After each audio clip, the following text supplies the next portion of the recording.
Seat 1500ක් පුරවන්න මම කොච්චර campaign එකක් කරන්න ඕනද? ලයිටින් වලට කොච්චර වියදම් කරනවද? සවුන්ඩ්ස් වලට, බෑන්ඩ් වලට. හැබැයි හඬට තියෙන තැන මම කියන්නේ විශාරද නන්දා මාලනියන් කිසිම වර්ණයක් නැහැ. ලස්සනට කොණ්ඩේ ගොතලා. ඇය ඉඳගත්තාම මිනිස්සුන්ට ඉඳගන්න පුටු නැහැ, හැරිලා යනවනේ. අදටත් එහෙම.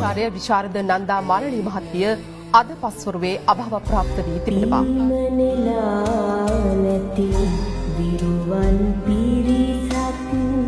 ඇය හුදෙක් ගායිකාවක් නොවූවාය.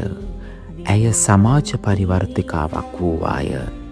ඇය සමාජ විචාරය කරන්නයක් වූවාය. ඇගේ ගීත සමාජයක් නගා සිටුවන්නට වෙරදැරිය. ඇය නන්දා මාලනිය වූවාය.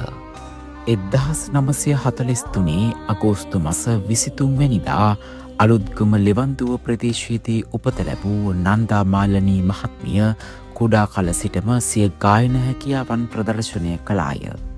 නවයෝන් වියේදී කොළඹ කොටහේන ප්‍රදේශයට පැමිණි ඇය ශ්‍රී ගුණානන්ද විද්‍යාලයට ඇතුළත් වූ අතර එහිදී ඇයගේ ගායන කුසලතාව හඳුනාගත් ගුරුවරුන්ගේ මඟ පෙන්වීම යටතේ සංගීත ක්ෂේත්‍රයට පිවිසීමට අවස්ථාව හිමි විය.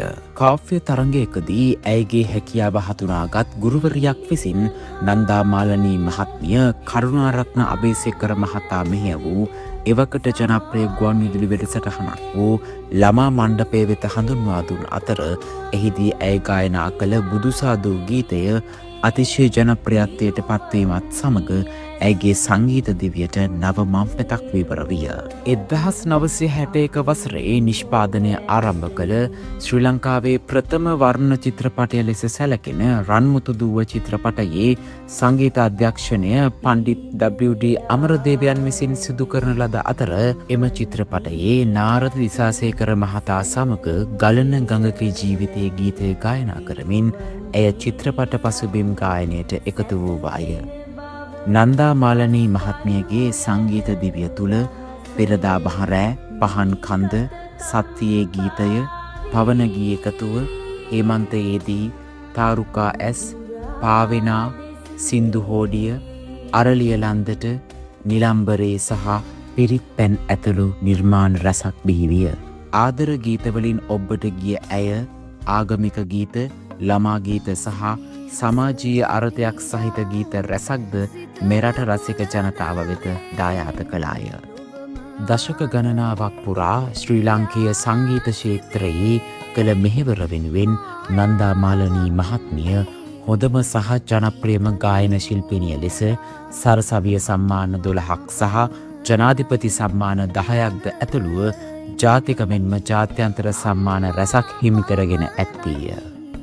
මේ සිංහල අපගේ රටයි රංග සැඩොල් කඳුළු හඳහාවුන් දිනෝ දහක් නුවන් අතරේ අම්මාවරුනේ අහසින් පොළවට සහ ඉවුරු බිඳුණු ගන්තලාවේ ඇතුළු ගීත වෙනුවෙන්ද ඇය සම්මානයට පාත්‍ර වූවාය.